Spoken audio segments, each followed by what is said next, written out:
Did you know that nearly half of the world's population is now represented by BRICS? As Burkina Faso, Mali, and Niger contemplate joining this powerful coalition, the G7 and G20 are feeling the heat. What does this mean for global power dynamics? Stick around as we unpack this intriguing development and explore its implications for international relations.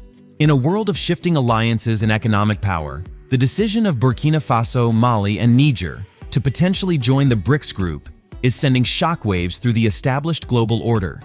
As these three West African nations contemplate this move, the G7 and G20 find themselves on the edge, facing the prospect of a significant realignment in the international economic landscape. Join us as we explore the implications of this potential shift and what it means for the future of global cooperation. The term BRICS was created from the first letters of the countries composing it, namely Brazil, Russia, India, China, and South Africa. It emerged as an economic powerhouse and has become a serious political player.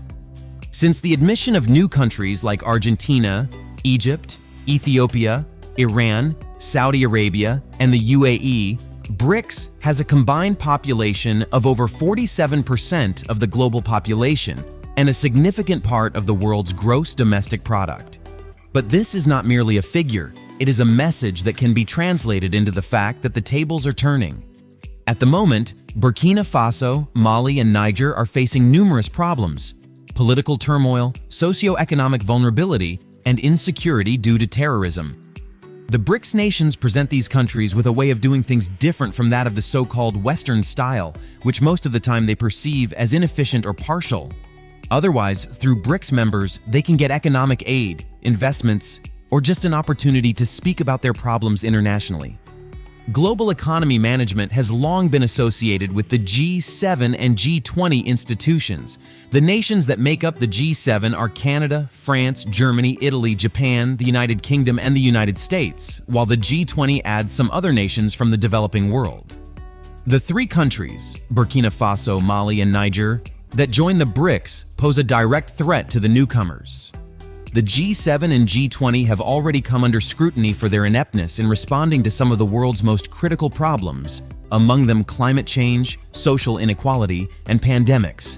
With the increase in members of the BRICS, especially with the inclusion of most African countries, the impact of these traditional superpowers will be further reduced. Thus, by becoming members of the BRICS, these countries may focus on cooperation with new, rather than old, industrialized Western countries. The decision of Burkina Faso, Mali, and Niger to consider joining BRICS could have significant geopolitical ramifications. The implication of joining the BRICS was that these nations could have built relationships with nations that have more or less faced the same fate as them. This change could make the world less dominated by a few Western countries and create a multipolar world with different powers controlling each other. Elections to the BRICS member states may bring many economic transactions, cooperation, and investment opportunities. The BRICS NDB has already provided many loans across member countries, and this inclusion can mean more infrastructure, agricultural, and technological development loans in Burkina Faso, Mali, and Niger. This may help raise their economic rates and supply better quality living standards to their population. Another reason for the desire of Burkina Faso, Mali, and Niger to become members of BRICS is the use of sanctions by Western countries, primarily the United States. Members of this society, such as Russia and China, which are part of the BRICS, have suffered revealing sanctions on their economies. An example is the situation when many nations searched for alternatives to the Western-centered financial structures and reoriented their choices. Thus, when joining BRICS, Burkina Faso, Mali, and Niger could switch to a less punitive supportive system. Sanctions and voice confrontation with the Western states, on the one hand, and increasing control over national economies on the other, have made the international environment more polarized for BRICS nations. The recent standard map scandal between China and India is an example of interactions within the BRICS. Still, this brings them together to counter the influence of the West, which has been a reason for the formation of these unions in the first place. While the world witnesses the actualization of the current events, it is overwhelming that the three countries of Burkina Faso, Mali, and Niger are apparently on the right track to membership in the BRICS. Therefore, the potential gains of becoming members of the BRICS are enormous. But these nations will always have the challenge of nurturing the interests of the current members of the BRICS. The political and economic systems, including the cultural surroundings of the BRICS countries, may potentially hinder decision-making and collaborative processes.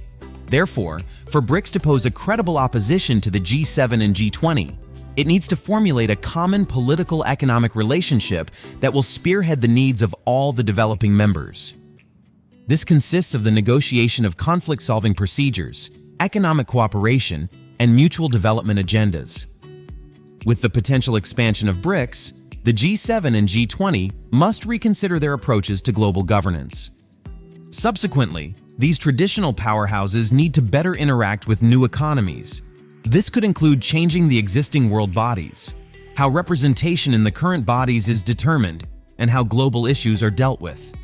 The G7 and G20 also need to pay attention to such aspects as finding new approaches to the urgent challenges of the present world, including climate change, the aforementioned pandemics, and inequality.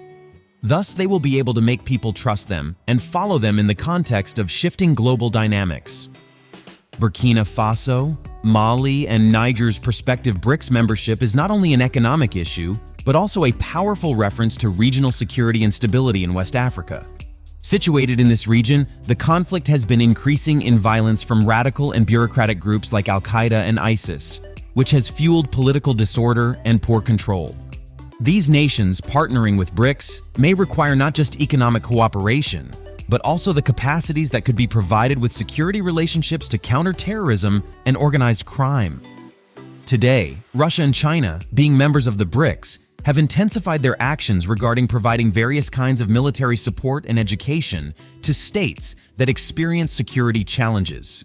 This could afford Burkina Faso, Mali, and Niger much-needed support to combat this menace of insurgency in their countries, thereby leading to the stabilization of the region and enhancing the much-needed security in West Africa as a whole. Furthermore, the integration into the BRICS may even lead to increased regional cooperation between the countries concerned.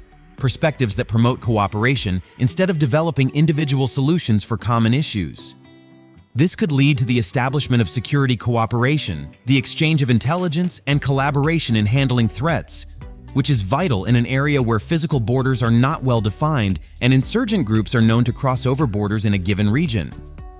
Also, these countries may feel more capable of demanding better terms of aid and investment from Western countries because of their foreseen strong connections with the BRICS members. Such a shift could potentially change the balance in international relations and trade because several BRICS countries may decide to work on their bilateral agreements based on the concept of win-win instead of the conventional Anglo-Saxon models. Thus, West Africa's decision to join BRICS could act as a factor for a stronger and more connected West Africa that can independently manage its security needs and function as an intricate part of large-scale global economies. Thus, fantastic methods of global relations are at an end, for Burkina Faso, Mali, and Niger are planning their membership in BRICS.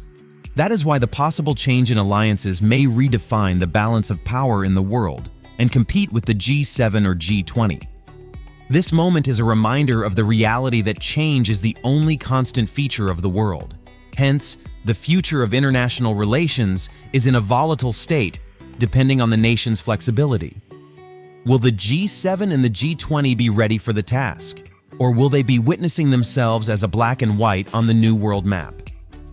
As the world holds its breath, the future of global economic cooperation hangs in the balance. Will the G7 and G20 adapt to this new reality? Or will they cling to the old order? Let me know in the comment below. But one thing is certain, the world is watching, and the stakes have never been higher. If you enjoyed today's video, don't forget to like and subscribe. Thanks for watching.